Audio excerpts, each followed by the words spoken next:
हम तो खड़े हैं। मैं तो आपको ये वाजे कर दूं कि मैं जब तक जिंदा हूं। দেশ ছেড়ে ৩ বছরের জন্য অন্য কোথায় যাওয়ার প্রস্তাব পেয়েছিলেন বলে জানিয়েছেন পাকিস্তানের সাবেক প্রধানমন্ত্রী ইমরান খান। তার এক্স হ্যান্ডেলের আইডি থেকে শুক্রবার করা এক পোস্টে এই দাবি করা হয়। প্রস্তাব প্রত্যাখ্যান করেছেন। দাবি করে পোস্টে ইমরান খান লেখেন, আমি পাকিস্তানেই থাকব, এখানেই মরব। ভারতীয় সংবাদ মাধ্যম ইন্ডিয়া টুডে বলছে, আটক জেলে থাকা অবস্থায় এই প্রস্তাব পান বলে জানান ইমরান খান। তবে তিনি তাতে রাজি হননি।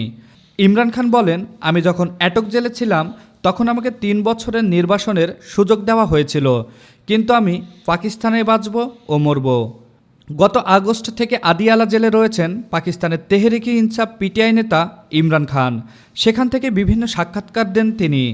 ওই সময় এক সাক্ষাৎকারে তিনি বলেছিলেন, ইসলামাবাদে বাণীগালার বাসভবনে তাকে স্থানান্তর করার প্রস্তাব নিয়ে তার সঙ্গে পরোক্ষভাবে যোগাযোগ করা হয়েছে। এক্স হ্যান্ডেলের পোস্টে আরও বলা হয়, আমার অবস্থান পরিষ্কার।